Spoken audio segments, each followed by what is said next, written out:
خیلو ته وساخیلو ته چې تاسو له کوم 2.5 لک روپۍ پر ایکړ درکو دې باندې زموږ د بدقسمتۍ نه د منتخب شوي یا سلیکټ شوي ایم ایل اګان وي چېرې موږ حکومت له ګټه ورکړه نو بېوقوفو تاسو وګورئ په دغه ټایم کې باشه ډیم هم جوړېږي هغوی هغې خلکو له د جیرک په سر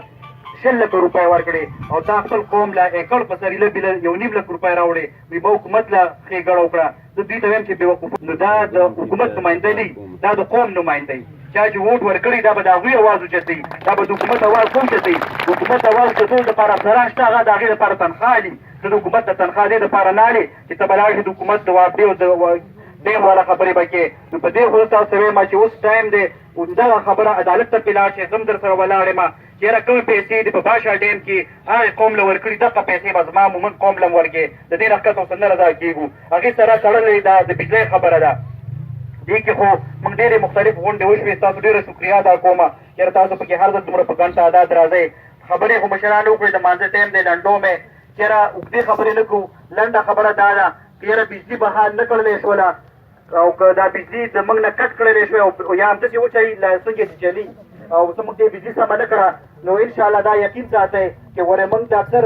انډایرکټ موږ ته وایي حکومتي نمایندو په خلکو باندې وایي چېرې ګورې دا ډېر ناروا حکومت د ټول جیلونه یې ډک کړل ما چېرې زموږ قوم د جیلونه نه یېرېږي موږ د دې ملک دپاره په کشمیر کې جنګېدلي په افغانستان کې جنګېدلي نو که موږ د خپل حق دپاره دې قوم دپاره که ته وې که دا پولیس موږ ته را مخامخ کې موږ به دوی ته مو جنګېږو په انشاءالله خپل قوم له به نه وروسته کېږو که بجلي زما دې قوم دلته نه وه نو انشاءالله دا یقین ساته چې ستا په ګریډ کې هم دا بجلي نه وي تاسو ډېره شکریا او خبرې به راغونډې کړو اخري خبره کوم چې چونکې موږ خو دا داسې غونډې کوو خو دې کې هر قوم په سر باندې چې 2-3 مشران په کار دي چې تاسو اوس دلته داسې یو مشران جوړ کړئ که سبا دې کې موږ خپل منځ کې هم که داسې یو خبره راځي چې یو مشوره به دې کوو په اتفاق باندې او که د حکومت یا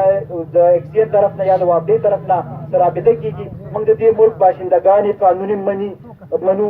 آئین منو خو دا دی چېرې زموږ هم په دې ریاست باندې په دې ملک باندې په دې حکومت باندې زموږ هم ذمهوارۍ دي چېرې به زموږ حق هم مني زموږ ضرورتونه به هم پوره کړي بجلي سهولت نه دی دا زموږ ضرورت دی دې نه بغیر زموږ ژوند نه تېرېږي نو په بجلۍ باندې هېڅ قسم کمپرومایز نه کوو موږ له به کم از کم چاول 8 ګنټې بجلي راکړي موږ دا ستنې او تارونه به ته نه وي کړي موږ ته به ټرانسفرمر ولګې بیا به موږ تاسو کېنو بیا به موږ ووایو چې میټر لګو او که نه لګو ته خو ما له اول څه راکړه هغې نه پس به بیا دغه خبرې کوو خبرې راغونډوم خو د کرامت ته دا اخري دا درخواست کوم چېرې اوس په دې ځای باندې که کېدی شي نو داسې د مشرانو یو 10 کسانو یو 14 کسانو یو کمیټي جوړه کړئ چېرې موږ پکې حکومت سره خبرې وکړو او دې عارضي حل نه چېرې 10 ورځې بجلي شته او 12 ورځې شته چې یو مستقل حل د هغې وباسو تاسو ډېره مننه والسلام